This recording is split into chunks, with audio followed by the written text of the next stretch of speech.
स्वामी जी श्री गोविंद राम जी महाराज की जय। भक्तमाल महापुराण की जय।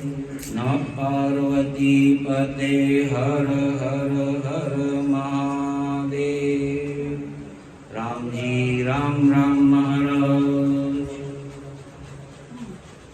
परमानंद कंद सच्चिदानंद ज्योति स्वरूप पूर्ण ब्रह्मा परमपिता परमात्मा के पुनीत पावन पादारविंदों में कोटि से प्रणाम निवेदन करते हैं। ब्रह्मनिष्ठ तपोनिष्ठ वितराग अनंत अनंत उपमागंकृत स्वामी जी श्री रामचंद्र जी महाराज के चरणारविंदों में बारंबार प्रणाम। राम नाम के रसिक तपः पूत संत महापुरुषों के चरणारविंदों में प्रणाम करते हैं।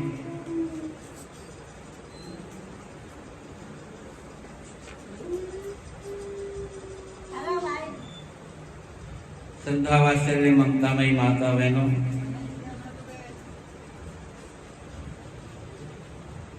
श्रद्धालु मुमुक्षु भाइयों, चातुर्मास का अंतिम दौर चल रहा है और इस नवरात्र के पावन शक्ति पर्व में आदि शक्ति भवानी को प्रणाम करते हुए नमन करते हुए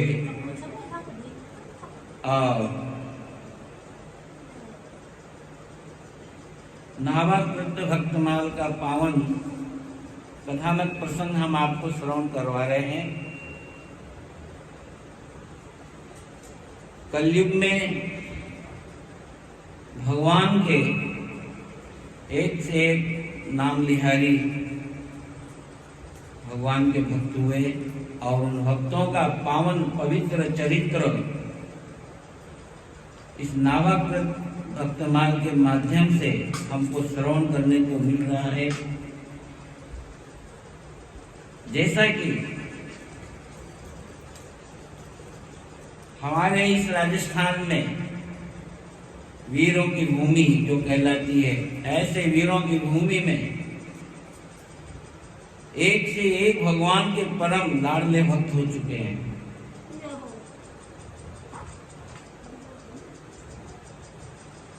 और हैं और आगे भी होंगे। उन्हीं भक्तों की श्रृंखला में पीपाजी महाराज जो बड़े ही अद्भुत नाम लिहारी चमत्कारी परम सिद्ध महापुरुष हुए हैं। गागरोन एक शहर है, अब तो वो झालावाड़ जिले में कहलाता है, पहले जिला नहीं था झालावाड़, तो कोटा बूंदी में वो आता था, कोटा क्षेत्र में आता था। उसी कोटा क्षेत्र में झालावाड़ भी आता था। झालावाड़ से उत्तर दिशा में 5 किलोमीटर 7 किलोमीटर दूरी पर गागरोन है, और गागरोन का किला बड़ा प्रसिद्ध है, और वहाँ के पक्षी भी बड़े प्रसिद्ध हैं। वहाँ का एक पक्षी है गागरोन का जो कहलाता है तोता, मिट्ठू। तो पूरे राष्ट्र में गागरोन का पक्षी जो है पाला जाता है। कहते हैं कि वहाँ गागरोन के किले का जो पक्षी है वो बहुत जल्दी बोलने लग जाता है। एक दिन लाओ उसको पढ़ाओ, दूसरे दिन बोलना शुरू कर देता है। ऐसा पक्षी तोता मिट्ठू, सुखदेव। ऐसे पीपाजी महाराज वहाँ के बड़े राजा थे और देवी के उपासक थे, संतों के बड़े प्रेमी थे। संत वहाँ जाया करते थे। एक बार पीपाजी महाराज ने बहुत बड़ा भंडारा किया देवी के नाम का और भोग लगाया। संत आ गए। संतों ने कहा कि भाई हम तो भोग लगा हुआ देवी का नहीं पाते हैं, हम तो भगवान के भक्त हैं, ठाकुर जी की सेवा पूजा करते हैं, उनको हाथ से बना करके भोग लगा करके और फिर हम प्रसाद ग्रहण करते हैं। राजा ने उनकी बात स्वीकार करके सूखा अनाज उनको अन्न दे दिया और उन्होंने प्रसाद बना करके ठाकुर जी को भोग लगा करके बड़े प्रेम से पाया। रात्रि को विश्राम किया और मन में संत विचार करने लगे कि हे परमात्मा, हे प्रभु, इस राजा को जो है इसकी ऐसी बुद्धि कर दो कि ये माता जी की आराधना न करके, माता जी की सेवा पूजा न करके और माता जी को न मान करके ये भगवान को मानने लग जाए, ताकि इसको भी मुक्ति की प्राप्ति हो। क्योंकि देवता कहते हैं कि देवता जितने भी होते हैं वो कहते हैं कि हम मुक्ति नहीं दे सकते। मुक्ति देने में सक्षम तो जो है केवल अविनाशी भगवान विष्णु ही हैं। वही जो है शायद मुक्ति प्रदान करते हैं। और एक बार पीपा जी को माँ ने दर्शन दिए और माँ ने कहा कि देखो राजन, हम तुम्हें सब भोग देंगे, दे सकते हैं, सक्षम है सब भोगों को देने में, लेकिन मुक्ति देने में हम सक्षम नहीं है। मुक्ति तो परमपिता परमात्मा ही मुक्ति दे सकते हैं। तो राजा को दूसरे दिन विश्राम करा राजा ने। राजा को एक भयानक सपना आता है, राजा डर जाता है। उस सपने में राजा को पकड़ लिया जाता है। 5-7 जने उनको पकड़ लेते हैं और देवी के सामने उसको बलि चढ़ाने के लिए जैसे तैयार होते हैं, और राजा डर के मारी उसकी नींद खुल जाती है राजा की, और बहुत देर तक विचार करता है और सोचता है कि ऐसा सपना मुझे क्यों आया। वो डर गया और उसी दिन से मन में विचार कर लिया कि अब मेरे को देवी की उपासना नहीं करनी है, मेरे को तो भगवान की उपासना करनी है। क्योंकि माँ ने पहले ही कह दिया था कि मैं मुक्ति नहीं दे सकती हूँ, भुक्ति तो दे सकती हूँ, भक्ति दे सकती हूँ, मुक्ति दे सकती हूँ, लेकिन मुक्ति नहीं प्रदान कर सकती। मुक्ति तो परमात्मा ही प्रदान करे। संतों ने कहा भी ठीक है, अगर तुम भगवान की भक्ति करना चाहते हो तो बिना गुरु के ज्ञान और भक्ति और वैराग्य जो है, बिना गुरु के जो है भक्ति सुदृढ़ नहीं हो सकती है। अगर भक्ति पे मोहर लगेगी तो गुरु की मोहर लगेगी, तब भक्ति मान्य होगी। और बिना गुरु के कोई भक्ति करेगा तो भगवान उस भक्ति को स्वीकार नहीं कर पाएंगे, क्योंकि वो साक्षी नहीं। गुरु की साक्षी से भगवान की भक्ति और भक्ति से जो है मुक्ति की प्राप्ति होती है। उस समय काल में रामानंद जी महाराज को जो है उन्होंने काशी में जाकर के और रामानंद जी महाराज से जो है गुरु दीक्षा ली। और गुरु दीक्षा में भी उनके साथ गुरु दीक्षा में भी ऐसे नहीं जाते गुरु मंत्र दे दिया। आज के समय में हमारे लोग पास आते हैं, हम तो पहले माइक पे अनाउंस कर देते हैं, 8-10 दिन पहले, एक महीने भर पहले महाराज श्री पधार रहे हैं, जिसको गुरु दीक्षा लेना हो सामूहिक रूप से आगे गुरु दीक्षा लें, और इतनी इतनी भेंट लगेगी, इतना इतना पैसा लगेगा, आगे आगे जो सारा खर्चा बता के कंप्लीट करके रखते हैं, और तुरंत जो है, और आज के शिष्यों को भी टाइम नहीं मिलता है, 5 मिनट में गुरु मंत्र दिया, वो गए, फॉर्मेलिटी पूरी हो जाती है। लेकिन नहीं, ऐसा नहीं। गुरु बनाने के लिए शिष्य को बड़े प्रयत्न करते थे, बड़े अनुनय विनय अरदास करना पड़ती थी, और पहले संत जो है उसकी परीक्षा लेते थे। पिपाजी गए, जाके द्वार पे खड़े हो गए, महाराज से बोलना कि बागरुम के दरबार राजा पिपाजी आए हैं और वो गुरु मंत्र लेना चाहते हैं। रामानंद जी महाराज ने कहा, ऐसे राजे महाराजे बहुत आते रहते हैं, हमको राजाओं से क्या लेना है, क्या प्रयोजन है, हमको क्या इच्छा है कि राजा से कुछ याचना करेंगे। ऐसे राजाओं की यहाँ कोई जगह नहीं है, कोई परवाह नहीं है राजाओं की। ऐसा जैसे वापिस द्वारपालों ने जाके कहा, तो उन्होंने कहा कि अच्छा कि मैं राजा बन के आया हूँ। तो राजा का भेष छोड़ दिया उन्होंने, और जो है एकदम सामान्य प्राणी बन करके, और जाकर के बोले, महाराज अर्ज करो कि एक दास आया है और आपके चरणों में आकर के शरण लेना चाहता है, और आप मुझे नामदान दीजिए, मैं नामदान लेने आया हूँ, शिष्य बनने आया हूँ आपका। बोले जाके बोल दो उसको। गुरुजी ने कहा, जो संतों ने कहा, जाके बोल दो कि कुएं में जाके गिर जा। जाके कहा पिपाजी से कि कुएं में जाके गिर जाओ, तो तुरंत जाने लगे, कुएं में गिरने लगे। तुरंत जो है गुरुजी के इशारे से जो है भक्तों ने उनको पकड़ लिया और वापस लेकर के आए। गुरुजी ने कहा कि ये बंदा ठीक है, ये आज्ञाकारी, ये शिष्य बनने के लायक है। मारना नहीं चाहते गुरुजी, लेकिन परीक्षा थी, परीक्षा में सफल हो गए और जो है उनको शिष्य बनाया। तो यहाँ पर जो है गुरु करी प्रभु पाई है, ऐसा गुरु करी प्रभु पाई है, यानी गुरु को करो, उसके बाद में प्रभु को प्राप्त करो। तो गुरु को ऐसे नहीं मिल जाते हैं। गुरु को जो है बिना दीक्षा के भक्ति सुदृढ़ नहीं होती है। इसलिए गुरु का ज्ञान, गुरु की आज्ञा, गुरु की उपासना शिष्य के लिए बहुत आवश्यक है। जितनी बड़ी उपासना परमात्मा की नहीं है, उससे कहीं बढ़कर के उपासना गुरु की जाती है, तब कहीं जाकर के परमात्मा की प्राप्ति होती है। उसके लिए यहाँ बहुत बढ़िया बात कही है, अदीक्षितस्य वामोरुतकं सर्वं निरर्थकं पशु योनिमवाप्नोति दीक्षाहीनो नरोत्तमः। कहते हैं कि दीक्षाहीन प्राणी के लिए कराए सर्व कर्म व्यर्थ चले जाते हैं। बिना गुरु के कोई भी सर्व धार्मिक कार्य करे, कोई सा भी धार्मिक कार्य करे, उसका फल उसको मिलता नहीं, वो व्यर्थ चला जाता है। इसलिए चाहे कितना ही श्रेष्ठ मनुष्य क्यों न हो, यदि दीक्षा रहित है तो उसे अंत में, अगर दीक्षा रहित है तो अंत में उसको पशु की योनि मिलती है। बिना गुरु के कोई भी कितना ही बड़ा व्यक्ति हो, दान धर्म पुण्य करेगा, उसका फल उसको नहीं मिलेगा और मरने के बाद में वो पशु योनि में जाएगा।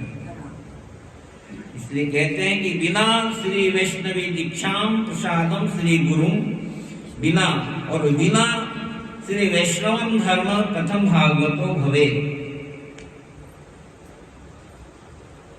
बिना वैष्णवी दीक्षा लिए, बिना श्री गुरु की कृपा प्राप्त किए, बिना श्री वैष्णव धर्म का उच्चारण किए कोई कैसे भगवत भक्त हो सकता है? ये कदापि नहीं हो सकता। इसलिए हमारा जो वैष्णव धर्म है, वैष्णव धर्म में वैष्णवी भक्ति हमको प्राप्त होती है, और ये वैष्णवी जो भक्ति है ये दुर्लभ भक्ति में मानी जाती है, ऐसे ही नहीं मिल जाती। दुर्लभम वैष्णवी भक्ति, ये दुर्लभ है। ये 4 चीजें बड़ी दुर्लभ मानी गई है। दुर्लभम वैष्णवी भक्ति, दुर्लभम तुलसी दलम, दुर्लभम जाह्नवी तोयम, दुर्लभम हरि कीर्तनम। ये चार चीजें इस कलयुग में बहुत मुश्किल से मिलती, बहुत मुश्किल से मिलती है। परमात्मा की वैष्णवी भक्ति ऐसे ही थोड़ी प्राप्त हो जाती है। बिना गुरु कृपा के, बिना संत कृपा के, बिना राम कृपा के और बिना स्वयं की कृपा के भगवान की भक्ति प्राप्त नहीं होती। वैष्णवी भक्ति तुलसीदलम, तुलसी दलम, घर घर में तुलसी का गमला है, तुलसी का वृक्ष है, तुलसी देवी का है, लेकिन घर में भी हम तुलसी को जो है तोड़ करके और भगवान को चढ़ा करके तुलसी दल नहीं ले सकते।